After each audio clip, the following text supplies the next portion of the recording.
ஜபத்தை பத்தி அழகா அழகா செதுக்கி சொல்லப்பட்ட வசனம்.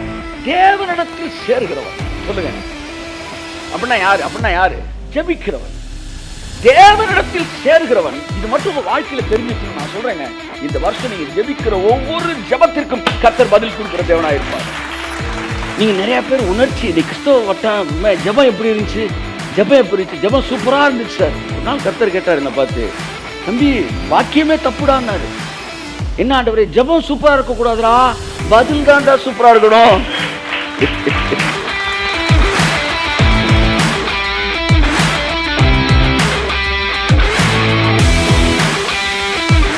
விசுவாசம் வேறு, உணர்ச்சி வேறு.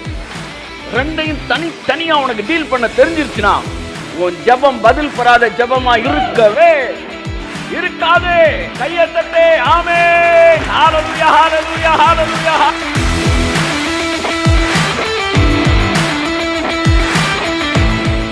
உணர்ச்சியின் அடிப்படையில் அல்ல ஜபம். ஜபமும் உணர்ச்சியும். தலைப்பென்ன? விசுவாச ஜபத்தின் ரகசியங்கள். என்ன தெரியுமா? விசுவாச ஜபம் எப்பவுமே உணர்ச்சியை தூக்கி ஓரமா தான் வைக்கும். கண்டுக்காது. கை தட்டுங்க. அதுல பெரிய உணர்ச்சி என்ன தெரியுமா? தேவன் இப்ப இல்லைன்ற ஒரு எதிர்மறையான உணர்ச்சி. அங்க ஜெயிக்கணும். நீங்க அங்க அடிக்கணும். நீங்க அங்க இருந்து அங்க வரணும். முதல்ல அடிக்கிறதே தேவன் அங்க இல்ல அப்படின்னு ஒரு ஃபீல் இருக்கு பாத்தீங்களா? தேவன் இருக்கிறார்ன்ற ஃபீல் இல்லாம இருக்கு பாத்தீங்களா? அங்க அந்த உணர்ச்சியை தூக்கி ஓரமா வச்சுட்டு தேவனிடத்துல நான் சேர்றேன், அவர் அங்க இருக்கிறார். பைபிள் சொல்லிருச்சுடா, அவர் இங்கதான் இருக்கிறாரு, என் ஜெபத்தை கேட்கிறாரு, பதில கொடுக்கிறாரு. பாருங்க, அந்த ஃபெய்த்தை சொன்ன உணர்ச்சி வருது பாருங்க. இப்போ உணர்ச்சியை சொல்றேன், ஃபாலோயிங் அந்த ஃபீலிங்ஸ் வந்து ஃபெய்த்தை ஃபாலோ பண்ணிக்கிட்டே வரும். எமோஷன்ஸ் யாருக்கு தெரியுமா ஃபாலோ பண்ணும்? ஃபெய்த்து, அந்த ஃபீலிங்ஸு உணர்ச்சியை தட்டி விட்டுட்டு போயிட்டே இருக்கான் பாருங்க. நீ வரினா வா, வரைட்டி போ. சின்ன வயசுல எங்கள் அம்மா எக்ஸிபிஷனை கூட்டு போவோம், என்னால் மறக்க முடியாது. சொல்லி தான் கூட்டு போய், அது இது கேட்கக்கூடாது. சரி, அவங்கள போவோம், கொஞ்சம் காசு வருவாங்க. நான் போன உடனே தப்புன அப்பளத்தை பண்ண அப்பளம், அதுக்கப்புறம் பஞ்சு மிட்டாய் ஒன்று வாங்கி கொடுத்துட்டேன். அமைதியாவா. அடுத்து இது ஏரோப்ளேன், அடுத்து வந்து கப்பல், ஏதோ 2 வாங்கி கொடுத்துருவாங்க. அப்புறம் 3ஆவது இடத்துல எனக்கு வேணும்னு சொன்ன உடனே அதான் முடியாதுன்னா இல்லை, அவங்க போகும்போது நான் கூட போக மாட்டேன். நான் அந்த இடத்துல நின்று அழுவேன். எங்கள் அம்மா வாடா நான் போகவே மாட்டேன். எப்படி வாங்கி கொடுக்கணும்? ஒரு செகண்ட், ஒரு இடம், ஒரு டைம் வந்த உடனே வரமாட்டியான்னு சரி போ அப்படின்னு கிளம்பிடுவாங்க. கூட்டத்துக்குள்ள நம்ம விட்டுட்டு போகலாம். என்ன ஆயிரும்? கொஞ்சம் தூரம் போனோன்னு பயந்து போய் பின்னாடி ஓடி வந்துடுவேன். அதே மாதிரி தான் யோவான் பண்ணுறான். அவங்க அம்மா ஏதோ ஒன்று பண்ணுறதுக்கு அழுகிறான்னா, சரி அந்த நேரத்தில் நம்ம கம்பெனி கொடுக்குறோம்ல, நமக்கு அவங்க கம்பெனி வரணும்ல, சரி நம்ம அப்பாவாச்சும் நம்மளை தூக்குறாரு, நம்மள்ட்ட வர்றது இல்லை. இறக்குனா இறங்க மாட்டான், தூக்குனா வரவும் மாட்டான். இறக்குனா காலை ஊண்டவும் மாட்டான். என்னாண்டா சொல்ல வர்றான்னு? தூக்கினோம்னா தள்ளுவான், இறக்கணும்னா காலம் அடைக்குவான். இவன் உணர்ச்சிக்கு ரொம்ப மரியாதை கொடுக்குறான். ஆனால் அவன் வந்து நம்ம இப்படி பிரச்சனை பண்ணுறான்ட்டு டப்புன்னு அவனை வச்சோம்னா படுக்கிற மாதிரி நிற்க மாட்டான். அப்படியே படுக்க வச்சுட்டு ஓகே என்ன வேணாலும் பண்ணிக்க போகணும் பாருங்க. நல்லது நேரத்தை அப்படி மெதுவாக கையை தூக்கான், அப்படி வா வலிக்கு. உங்கள் உணர்ச்சியும் அப்படித்தான். ஜபத்தில் வானா வராது, நீ போ அப்படின்ட்டு வார்த்தை இருக்கியா, அவருக்கு இருக்கிறார். தள்ளாட விட மாட்டாரே, தாங்கியே நடத்திடுவார். உணர்ச்சியை ஒதுக்கிட்டு சிலர் இந்த உணர்ச்சிக்கே காத்திருப்பாங்க பாருங்க. வாங்க ஆண்டவரே, என்ன வாங்க ஆண்டவர், யார் வந்து ரொம்ப நேரம் ஆச்சுடா. இவன் யாரை வாங்கன்னு சொல்றான்? கமான் சே, கடவுளை வாங்கன்னு சொல்றான். ஆனா கடவுளுக்கு அவன் வெயிட் பண்ணல, உணர்ச்சிக்கு வெயிட் பண்றான். They are waiting for feelings and emotions, but the living God is already there. எங்கே 2 பேர், எங்கே 3 பேர் என் நாமத்தில் கூடி இருக்கிறார்களோ அவர்கள் வந்து என்னை வா வா என்று வெத்தலை பாக்கு வைத்து அழைத்த பிறகு நான் அங்கே வருவேன் சொல்லல. இல்லை எங்கே கூடி இருக்கிறார்களோ அங்கே நான் வருவேன் சொல்லல. எங்கே என் நாமத்தில் 2 பேர் 3 பேர் கூடி இருக்கிறார்களோ அங்கே நான் இருக்கிறேன். வருவேன்னு சொன்னாரா, இருக்கிறேன்னு சொன்னாரா? இருக்கிறேன்னு சொன்னார்னா அவர் அங்க இருக்கிறார். ஜெபம்லாம் இருக்கட்டும்டா, ஜெபம் இருக்கட்டும்டா. அடிப்படையை நம்பு, அடிப்படையை நம்பு. 100 பக்கம் ஜெபம் பண்ணிட்டு அடிப்படையிலே இல்லாம இருந்தா மார்ஜின் கூட போடல, அப்புறம் என்னத்தை வந்து நீ இதை எழுதிக்கிட்டு இருக்கிற? மையூத்தம்ம பேனால் எழுதுற மாதிரி எழுதிக்கிட்டு இருக்கியடா. அடிப்படை என்ன? அவர் அங்க இருக்கிறார், அவர் அங்க இருக்கிறார். அதுதான் அடிப்படை. நீங்க 1 மணி நேரம் இவர் இருக்கிறார் இருக்கிறார் இருக்கிறார் இருக்கிறான்ற மட்டுமே நீங்க பேசிக்கிட்டே இருங்க. எந்திரிச்சு போகும்போது உங்க மனசுல இருக்க எல்லாத்துக்கும் பதில் கிடைச்சிருக்கும். அவர் பதில் அளிக்கிறார், அவ்வளவுதான். These 2 secrets, it make your prayer a powerful prayer. இந்த 2 ரகசியங்கள் உங்கள் ஜெபத்தை வல்லமையுள்ள ஜெபமாய், பதில் பெறுகிற ஜெபமாய் மாற்றிவிடும்.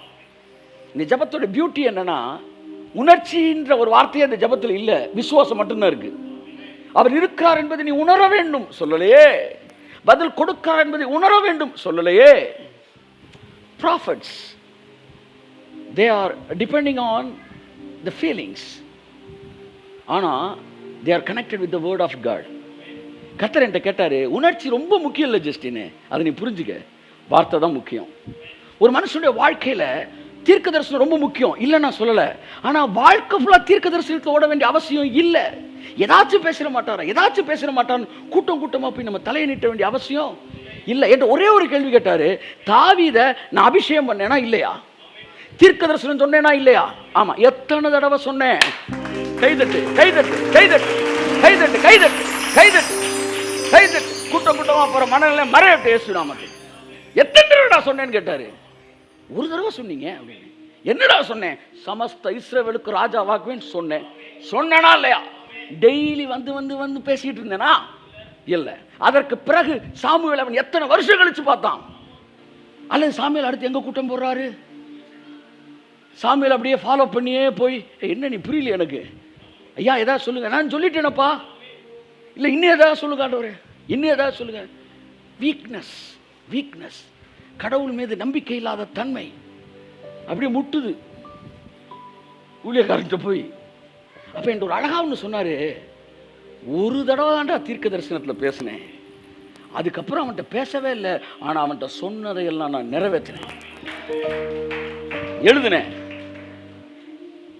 ஒரு தீர்க்கதரிசி டெய்லி மீட் பண்ண மாட்டான், அல்லது அவன் டெய்லி தீர்க்கதரிசி மீட் பண்ணவும் மாட்டான். ஒரு தடவை சொன்னது நடந்துச்சு. கர்த்தர் சொன்னார், நான் என்ன உனக்கு சொன்னேன்? ஒரு தடவை தான் பேசுனீங்க, அதுக்கப்புறம் பேசவே இல்லைன்னு சொன்னீங்க, கொஞ்சம் மாற்றி எழுதிக்கான. என்ன, ஒரு தடவை தான் தீர்க்கதரிசியை வச்சு பேசினேன், அதுக்கு பிறகு டெய்லி நானே அவன்கிட்ட பேசினேன். ஆண்டவரை நான் ரொம்ப தீர்க்கதரிசியில் மதிக்கிறேன், அதுக்கும் இதுக்கும் என்ன ஆண்டவரே வித்தியாசம்? அதை சொல்கிறேன் கேளு. நீயும் தீர்க்க தரிசனத்தை நம்புறவன் தான், நீயும் தீர்க்கதரிசி நம்புறவன் தான். ஆனால் நீ ஒரு முறை தீர்க்கதரிசி பேசின பிறகு ஒவ்வொரு நாளும் நான் பேசுவதை கேட்கிற மகன். ஆனால் ஒரு கூட்டம் ஒவ்வொரு நாளும் தீர்க்கதரிசி முன்பாக போகிறது. ஏன்னா தங்களோடு கூட தேவன் இருக்கிறார் என்பதை அவர்கள் அறியவில்லை. அழகா பைபிள் சொல்லுது. அப்பொழுது சாமுவேல் தாவீதை அபிஷேகம் பண்ணினான்.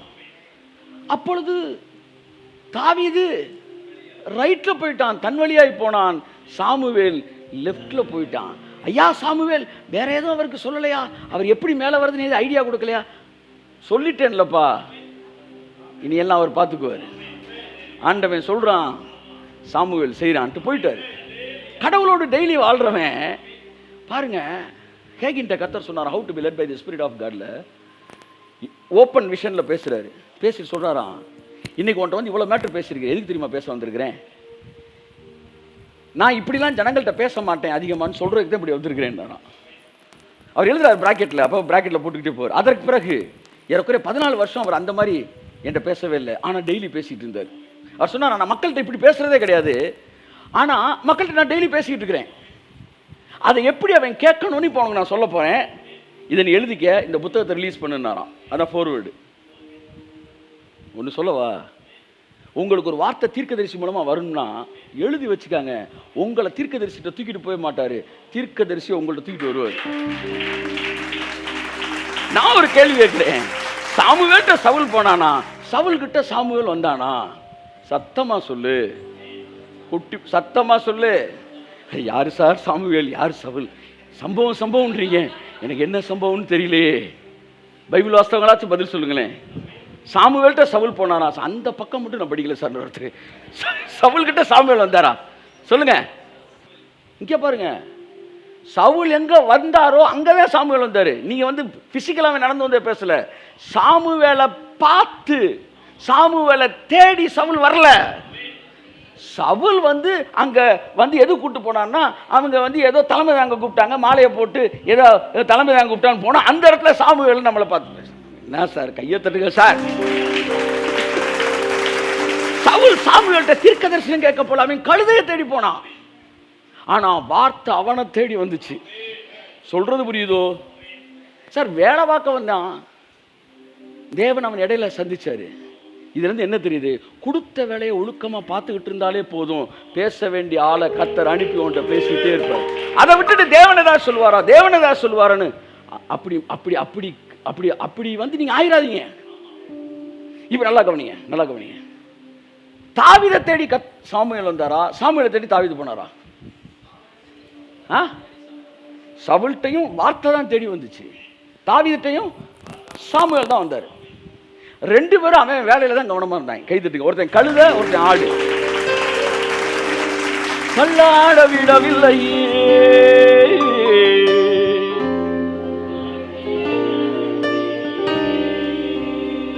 சில நேரம் ஒரே ப்ராஃபெட் நானும் ரசிப்பேன், ஒரு கூட்டம் ரசிப்பாங்க. ஆனால் ரெண்டுக்கு நிறைய வித்தியாசம் இருக்கும்.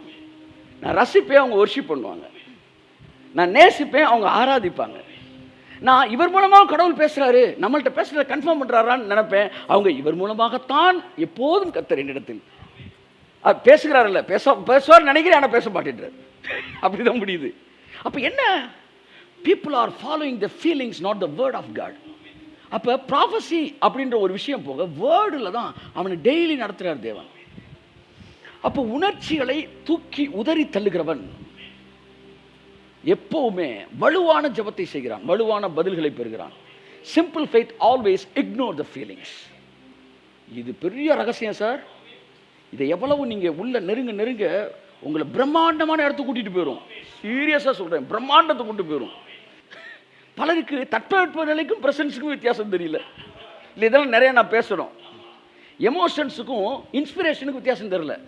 இன்ஸ்பிரேஷன் பை த ஹோலி ஸ்பிரிட்டுக்கும் இன்ஸ்பிரேஷன் பை த வந்து இது எமோஷன்ஸ் ஃப்ரம் ஹார்ட்டுக்கு வித்தியாசம் தெரியல. அதனால தான் சில நேரங்களில் உணர்ச்சி வசப்பட்டு சில தொழில்களை ஆரம்பித்து விடுகிறார்கள், சில உணர்ச்சி வசப்பட்டு சிலர் கரங்களை பிடித்து விடுகிறார்கள், உணர்ச்சி வசப்பட்டு எதையோ செஞ்சிடறாங்க. அதை தேவன் தான் செஞ்சான்னு நினைச்சிடறாங்க. இல்லை, அதை மட்டும் நீங்கள் கண்டுபிடிக்கணும். எப்படி கண்டுபிடிக்கிறது? சிம்பிள். உணர்ச்சியை தள்ளி விட்டுக்கிட்டே இரு, வார்த்தையை மட்டும் நம்பு, வார்த்தையை மட்டும் நம்பு, வார்த்தையை மட்டும் நம்பு. வேர்ட் ஆஃப் காடை நம்புறவனுக்கு தீர்க்க தரிசனம் அப்படியே ஓடி வரும், ஃப்ளோ ஓடி வரும், ஃப்ளோ ஓடி வரும். என் வாழ்க்கையில் இதுவரைக்கும் மற்றவர்களை கொண்டு இடத்தில் பேசியதை விட தேன்கூட்டில் இருந்து ஒழுகின தேன் தான் என் வாழ்க்கையில் அதிகம். உங்கள் வாழ்க்கையில் தேனை நீங்கள் சாப்பிடுங்க, வேணான்னு சொல்லலை. பாட்டிலேருந்து வர தேன் நல்லது, தேன் நல்லது, பாட்டில் தேன். ஆனால் தேன்கூட்டிலேருந்து வருது பாருங்க, அப்படின்னா டைரக்ட் ரோமிக் வேர்ட் ஃப்ரம் காட்ஸ் மவுத். தள்ளாட விடவில்லையே. Come on.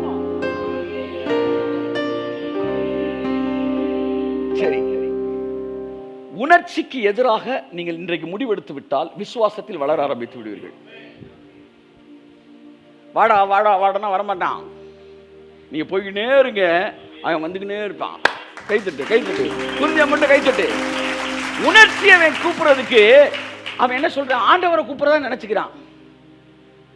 ஆண்டவரே இறங்குங்க இறங்குங்க இருப்பா. அந்த ஏனிய வேற தூக்கிட்டு அப்புறம் எப்படி இறங்குறீங்க? அன்று சீக்கிரமா இறங்குங்க. பரலோகத்திற்கு எங்கள் பிதாவே, பணமரத்தை விட்டு வாவே அப்படின்னு நான் இந்த சவுத்து பக்கம் ஒரு ஜவுமன் அது மாதிரி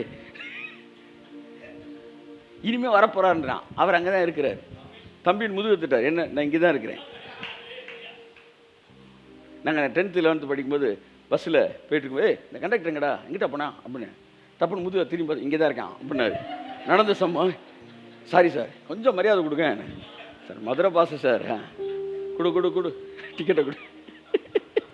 அந்த மாதிரி எங்கிட்டா போனா அவன் முதுகு தட்டுறாரு, இங்கே தான்டா இருக்கேன். எப்போ நீ தான் லேட்டாக வந்த, நான் அப்பவே வந்துட்டேன். கையை தட்டு. சூப்பராக இருக்கும் ஜபம், சூப்பராக இருக்கும். உணர்ச்சியை மட்டும் டிபெண்ட் பண்ணாமல் ஜெபம் பண்ணி பாருங்க, சூப்பராக இருக்கும் ஜபம். அதுதான் ஆவியில். அப்படி நீ அடரே ஒன்றும் ஃபீல் பண்ண முடியல, ஆனால் நல்லா தெரியும் நீங்கள் தான் இருக்கிறீங்க. அதாவது யோபு சொல்லுவான், அந்த எப்படி ஒரு அழகான வார்த்தை, அது மறந்துருச்சு எனக்கு. அவர் இங்கே தான் இருக்கிறாரு, என்னால் அதை ஃபீல் பண்ண முடியல, ஆனால் நீங்கள் இங்கே தான் இருக்கிறீங்க, அது எனக்கு நல்லா தெரியும். நீங்கள் கேட்குறீங்க, எனக்கு நல்லா தெரியும் அப்படின்ட்டான். என்ன அண்டர்ஸ்டாண்டிங் பாருங்கள்.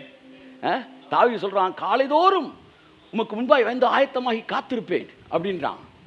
ஆனால் யோபு சொல்கிறான், காலைதோறும் என்னை எழுப்புறது நீங்கள் தான் ஆண்டவரேன்றான். என்ன அண்டர்ஸ்டாண்டிங் பாருங்க. அவன் அண்டர்ஸ்டாண்டிங் லெவல் எப்படி மாறுது பாருங்க. காலைதோறும் என்னை அவர் எழுப்புகிறார். அவர் அங்கே தாங்க இருக்கிறாரு. நீங்கள் என்னங்க அவரை கூப்பிட்டுக்கிட்டு இருக்கீங்க? இது எல்லாம் ஃபீலிங்ஸை தான் கூப்பிட்றாங்க. புரியுதா உங்களுக்கு? அந்த ஃபீலிங்ஸ் கர்த்தர் வந்து விட்டார், கர்த்தர் வந்துட்டார், ரொம்ப நேரம் ஃபீலிங்ஸ் இப்போ வந்திருக்கு. So don't follow the feelings. ஏன்னா பல நேரம் இந்த ஃபீலிங்ஸை நீங்கள் ஃபாலோ பண்ணிங்கன்னா தோத்துருவீங்க. ஏன்னா அந்த ஃபீலிங்ஸ் சொல்லும், இப்போ அவர் இங்கே இல்லை. அந்த ஃபீலிங்ஸ் சொல்லும், உன் ஜெபத்தை அவர் கேட்கல. அந்த உணர்ச்சி சொல்லும், அவர் ஜெபத்தை கேட்ட மாதிரி தெரியலையே. ஏன் மனுஷன் தொடர்ந்து ஜெபிச்சுக்கிட்டே இருக்கான் தெரியுமா? அவனுக்கு அந்த ஃபீலிங்ஸ் வரணும். அந்த ஃபீலிங்ஸ் கேட்டுட்டான்ற ஃபீலிங்ஸ் வர வரைக்கும் ஜெபிச்சுக்கிட்டே இருப்பாங்க. சிலருக்கு எண்டிங் ப்ராப்ளம், ஜெபத்தை தொடங்கி முடிக்கவே முடியாது. அப்படியே ஒரு தடவு தடவி தடவி தடவி தடவி. ஏன்னா அந்த அந்த அந்த அந்த ஃபீலிங்ஸ் வரணும். They are addicted. They are slaves to the feelings, but we are slave to the word of God. கையெழுத்து கையெழுத்து கையெழுத்து கையெழுத்து கையெழுத்து. நாங்கள் வார்த்தைக்கு அடிமைகள். நாங்கள் உணர்ச்சிகளுக்கு அதிக முக்கியத்துவம் கொடுப்பது இல்லை. அதற்காக உணர்ச்சியே இல்லாதவர்கள் இல்லை. கையெழுத்து. உணர்ச்சி வசப்படாதன்னு ஒண்ணு நான் இப்ப உணர்ச்சியோட சொல்லிட்டு இருக்கிறேன். உணர்ச்சியை ரொம்ப ஃபாலோ பண்ணாதன்றத நம்ம உணர்ச்சியோட சொல்லிட்டு இருக்கிறேன். ஏன்னா உணர்ச்சி இப்போ என்ன ஃபாலோ பண்ணிட்டு இருக்கு. ஸோ இருக்கிறார் என்பதுக்கு எதிரான உணர்ச்சி. அந்த ஃபீலிங்ஸை ஃபாலோ பண்ண க்ரௌட் இன்னைக்கு அதிகமாயிருச்சு. ஆனால் வார்த்தையை ஃபாலோ பண்ணுற ஒரு க்ரௌடை கர்த்தர் இப்போ எழுப்பிட்டு இருக்காரு. அவர்கள் தான் வல்லமையான ஜெபத்தை செய்கிறார்கள். எல்லா நேரத்திலும் எல்லா நேரத்திலும் ஜெபிப்பது எப்படி என்பதற்கான ரகசியத்தை இப்போ நான் சொல்லிட்டு இருக்கிறேன். எல்லா நேரம் ஜெபிக்க முடியும். உணர்ச்சியை நம்பாதீங்க. உணர்ச்சி சொல்லும் நீங்கள் நீதிமான்னு, அப்புறம் ஒரு வாரம் கழிச்சு உணர்ச்சி சொல்லுவோம் நீ பாவிடான்னு. ஏன் சில நேரம் மனுஷன் உற்சாகமாக இருக்கான், சில நேரம் டல்லாக இருக்கான்னா அவன் உணர்ச்சியவே ஃபாலோ பண்ணுறான். ஆனால் உணர்ச்சி நல்லா இருக்கு, சில நேரம் டல்லாக இருக்கு. ஆனால் வார்த்தை எப்போவுமே நல்லா தான் இருக்கு. சில நேரம் நீதிமானா ஃபீல் பண்ணுறேன், சில நேரம் ஃபீல் பண்ண முடியல. ஆனால் ரோமர் 5:1 சொல்லுது, நீ ஃபீல் பண்ணும்போதும் சரி ஃபீல் பண்ணாட்டாலும் சரி உன்னை நீதிமான் ஆக்கி இருக்கிறார். கையெழுத்தாமே. அப்ப என் ஃபீலிங்ஸ் இல்லை, ஆனால் வார்த்தையை நான் ஸ்ட்ராங்காக நம்புறேன். ஒரு பையன் இயேசு ஏற்றுக்கொண்டப்ப பாவங்கள் நீக்கி கழுவப்படணும்னு ஜெபிச்சானா, அப்படியே இயேசுவை ஏற்றுக்கொண்ட அந்த ஃபீலிங்ஸ் வந்துச்சான். பாவங்கள் மன்னிக்கப்பட்ட ஃபீலிங் பெரிய பொதுக்கூட்டத்தில் அப்படியே ஃபீலிங்ஸில் நிறைஞ்சிட்டான். இந்த மாதிரி ஃபீலிங்ஸில் இருக்கிறவனுக்கெல்லாம் பெருங்கூட்டம் வந்தால் தான் அது வரும். உணர்ச்சி வேற, விசுவாசம் வேற. கையத்தட்டு. ஆமென். எல்லாம் சொல்லுங்க. உணர்ச்சி வேற, விசுவாசம் வேற. திரும்ப உணர்ச்சி வேற. பயங்கரமான ஒரு சத்தியத்தை கத்துக்கிட்டு இருக்கீங்க பிரதர். நான் கை தட்டுறேன். ஆமென். கர்த்தருக்கு மகிமை செலுத்துறேன். ஆமென். சந்தரந்தரந்தியங்கோ. இது மட்டும் தெரிஞ்சிருச்சுன்னா வாயிலிருந்து பிறக்கிற ஒவ்வொரு வார்த்தைக்கு பிசாசு பயப்படுவான். ஒவ்வொன்றும் பவர்ஃபுல்லாக இருக்கும். You are least father about the feelings. உன் விஷயமே வார்த்தை சொல்லிடுச்சா முடிஞ்சிச்சுடா மகனே, முடிஞ்சிச்சுடான்ற லெவலில் இருப்பீங்க. பெரிய பலம் வாய்ந்தவர்கள்லாம் அலட்டிக் கொள்வதில்லை, என்றால் தங்கள் பலம் என்னவென்பது அவர்களுக்கு தெரியும். ஆமென். எப்படியா முடிச்சிருவீங்களா, தூக்கிடுவீங்களா? அமைதியாக இருங்க, அமைதியாக இருங்க அப்படின்னா அவன் பயங்கரமான வேலையை செஞ்சுக்கிட்டு தான். அப்ப விசுவாசிக்கிறவன் பதறான். ஃபீலிங்ஸ் ரொம்ப இருக்காது, அமைதியா இருப்பான், காமா இருப்பான். சொல்றாரு பல 1000 வருஷம் மில்லியன் வருஷம் கடவுள் இருந்திருக்கிறார், கோடாகோடி வருஷம் இருந்திருக்கிறார்.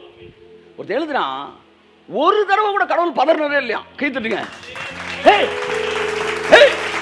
இங்க பாரு, அப்படிலாம் சொன்னதே இல்லை. கடவுள் பதறவே இல்லையா சார்? வார்த்தையை பின்பற்ற உணர்ச்சி இல்லாட்டினாலும் அமைதியாக இருப்பான். சில நேரம் நீதிமான் இல்லை என்ற உணர்ச்சி இருக்கும், நம்பாத. சில நேரம் கடவுளே முன்னாடி இல்லைன்ற உணர்ச்சி இருக்கும், நம்பாத. சில நேரம் பதிலே கொடுக்கலை அப்படின்ற மாதிரி உணர்ச்சி இருக்கும், நம்பாத.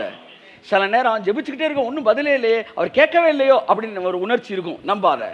உணர்ச்சி சொல்கிறதெல்லாம் நம்பாத, வார்த்தை சொல்கிறத மட்டும் நம்பு. கையை தட்டுங்க போது அவருக்கு ஃபீலிங்ஸ்.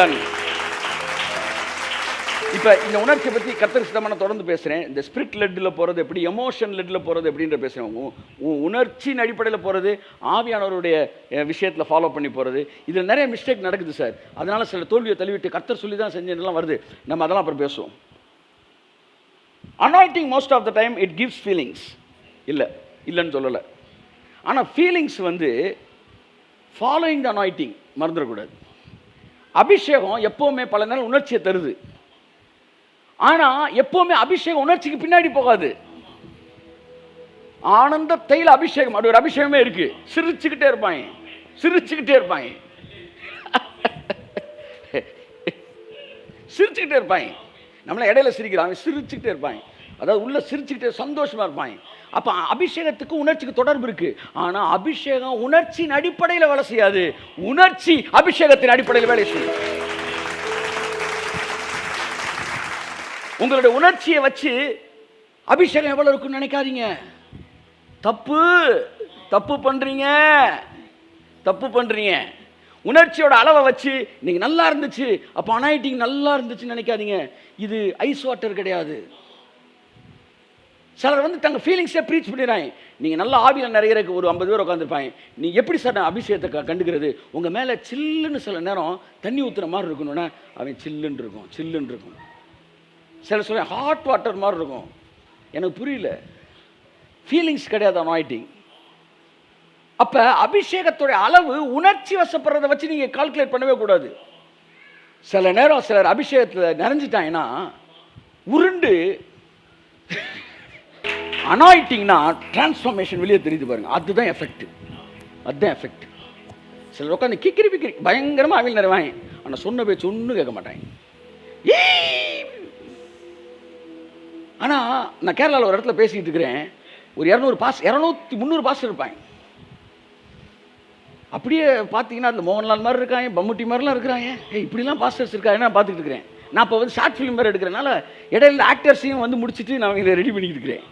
அப்போ முன்னாடி எல்லாம் ஆவில் நிறைஞ்சு வா பூன்னு இருக்காங்க. முன்னாடி ஒரே ஒரு ஆள் உட்காந்து நான் பேசுனதை கண்டுக்கவே ஒரு ரியாக்ஷன் இல்லாமல் உட்காந்துருக்காரு. கொஞ்ச நேரத்தில் அந்த பக்கம் திரும்பியிருக்காரு. எனக்குன்னா வந்து என்னடா இவர் மதிக்கவே இல்லை. ஆனால் முடிஞ்ச உடனே நான் அந்த பாஸ்டர்ஸுக்கான சப்போர்ட்டை பற்றி பேசினேன்.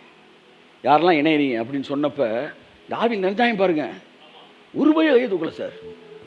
முன்னாடி கண்டுக்கிறாம ஒருத்தர் அங்கிட்டு திரும்பி இருந்தான் பாருங்க. அவன் தான் ஃபஸ்ட்டு கையை தூக்கி அந்த கார்டை வாங்கி 2000 எழுதி கையில் கொடுத்துட்டான் மாதந்தோறும். அப்போ தான் யோசித்தேன், ஆஹா கர்த்தர் சொன்னார் நம்பிராத நம்பிராத. குதிக்கிறது துடிக்கிறது இதெல்லாம் செகண்டரி. வார்த்தை வார்த்தை உணர்ச்சி ஒதுக்கிடக்கூடாது. நீ வார்த்தைக்கு பின்னாடி போனால் உணர்ச்சி வரும். விசுவாசம் வேறு, வார்த்தை வேறு. Feelings are important in Christian life.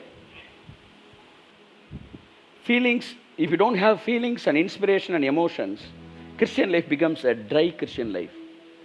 உணர்ச்சி இல்லாதப்ப இருந்தீங்கன்னா ட்ரை ஆயிடுவீங்க. அது ஒரு கூட்டம். அப்படி இல்லை. நான் உணர்ச்சி இருக்கக்கூடாதுன்னு சொல்லலை, உணர்ச்சிக்கு பின்னாடி போகக்கூடாதுன்னு சொல்கிறேன். வார்த்தைக்கு பின்னாடி வரணும்னு சொல்கிறேன். விசுவாசம்ன்றது உணர்ச்சியே இல்லாட்டினா கூட நம்புன்னு சொல்கிறேன். அதுதான் நீங்கள் நான் சொல்ல வருது. We must know how to ignore the feelings and stick on the word of God to transform our life. நம்முடைய வாழ்க்கையில் உணர்ச்சியை ஒதுக்கி விட்டு வார்த்தையை ஒட்டி கொள்வது என்ன நீங்கள் கற்றுக்கிட்டீங்கன்னா உங்கள் வாழ்க்கை டிரான்ஸ்ஃபார்ம் ஆகிட்டே இருக்கும். ஆமென். இருக்கிறார் என்று உணர வேண்டும் அல்ல, இருக்கிறார் என்று விசுவாசிக்க வேண்டும். பலன் அளிக்கிறார் என்று உணர வேண்டும் என்பது அல்ல, பலன் அளிக்கிறார் என்று விசுவாசிக்க வேண்டும். வார்த்தைக்கு எதிரான எந்த உணர்ச்சியும் உண்மை அல்ல. பல நேரங்களில் அது எதிர்மறையான தவறான வழிகளை திறந்துவிடும். உணர்ச்சி மாறக்கூடியது. ஆனால் உணர்ச்சி வார்த்தையின் பின்பாய் ஓடி வர வைக்க நீ கற்றுக்கொள்வாயானால் கைத்தட்டுங்க. ஆமென். உணர்ச்சி மாறும். அந்த பையன் கூட்டத்தில் இருக்கும்போது கர்த்தர் என் பார்த்த மன்னிச்சது நல்லா உணர்ந்து நைட்டு சந்தோஷமாக ஜோம் பண்ணிட்டு தூங்கினானா. காலையில் எழுந்திரிச்சானா மன்னிக்கப்பட்ட மனசு இருந்துச்சு, சந்தோஷம். ஆண்டவரே எனக்கு நல்ல ஃபீலிங்ஸ் இருக்கு, ஆண்டவரே நீங்கள் பார்த்த மன்னிச்சிட்டீங்க. அது யார் கொடுத்தது? கர்த்தர் கொடுத்தது தான், சந்தேகமே இல்லை. 2 நாள் கழிச்சு அவனுக்கு அந்த ஃபீலிங்ஸ் இல்லையா. ஆண்டவரே என் பாவின்ற உணர்றேன், என் பார்த்த மன்னிச்சிங்க என்ன உணர முடியல. உணர முடியல. திரும்ப அந்த கூட்டத்துக்கு போகலாம். நாங்கள் போய் பார்த்தா அவன் கூட்டத்தை முடிச்சு காலி பண்ணி அடுத்த ஊருக்கு போயிட்டாங்க. வெறும் கிரவுண்டு. என்ன செய்யறது? தின்னு ஆவியானவர் சொன்னாராம் மனசில், உணர்ச்சி போயிடுச்சா? ஆமாம் போயிடுச்சு. சரி, எப்போ இந்த உணர்ச்சி உடுக்குள்ள வச்சு இயேசு கிறிஸ்து ரத்தம் சகல பாவங்கள் நீக்கி என்னை சுத்திகரிக்கும்ன்ற வார்த்தையை அவர் சொன்னார். அந்த வார்த்தையை கேட்டோன்னே எனக்குள்ள உணர்ச்சி வந்துச்சு. சரி சரி சரி, உணர்ச்சி போயிடுச்சு. ஆமாம், சரி வார்த்தை போயிடுச்சான்னு பாரு. என்னாராம் வேமா போய் ஒன்னியோவான் எடுத்து பார்க்குறானா, ஆண்டவரே வார்த்தை அங்கே தான் இருக்குது, அப்போ நான் அங்கே தான் இருக்கிறேன். High level Christian life. Ignore the feeling and believe the word of God. Believe the word, and the believing, that belief, it start the praising. நீ எப்பவுமே விசுவாசிக்கும் போது உணர்ச்சியை ஒதுக்கிட்டு விசுவாசிங்களேன், கொஞ்ச நேரத்தை துதிக்க ஆரம்பிச்சிருவீங்க. துதிக்க ஆரம்பிச்சிட்டிங்கன்னா உணர்ச்சி வர ஆரம்பிச்சிடும். கை தருங்க உதவுறது. ஆமென். அதான் ப்ராசஸ். வண்டியை பின்னாடி கட்டு, மாட்டை முன்னாடி கட்டு. மாட்டுக்கு முன்னாடி வண்டியை கட்டாத, உணர்ச்சி அடிப்படையில் போகாத, தொத்து போயிடுவான் லைஃப்பில். அதெல்லாம் சொல்ல திடீர்னு பயங்கரமாக சைன் பண்ணுவாங்க, திடீர்னு பார்த்து அமைதியாக இருப்பாங்க. நான் வரும்போது ஜோம் ஆவியானவர் சொல்லுவார், ஜஸ்டின் போனவர் நல்லா இருந்துச்சுல, ஆமாண்டவரே அந்த மாதிரி இந்த வாரம் இருக்குன்னு நினச்சி போகாத அப்படின்னுவார். இந்த வாரம் எப்படி இருக்கணுமோ அப்படி இரு. வரும்போதே 2 பாட்டை பாடி ஒரு அபிஷேகத்தையும் ஆவியானவரே ஒரு மெத்தட் வச்சுருப்பாங்க. மெத்தடிஸ்ட் மட்டும் மெத்தட் கிடையாது. இந்த பாட்டை பாடி இப்படி அனாயிட்டியும் கொடுத்து இப்படி பிடிச்சி அப்படின்னு நான் பாருங்க, அப்படி Methodist. Don't follow the method, because they want to follow the feelings, so that they are following the method, sticking on the methods.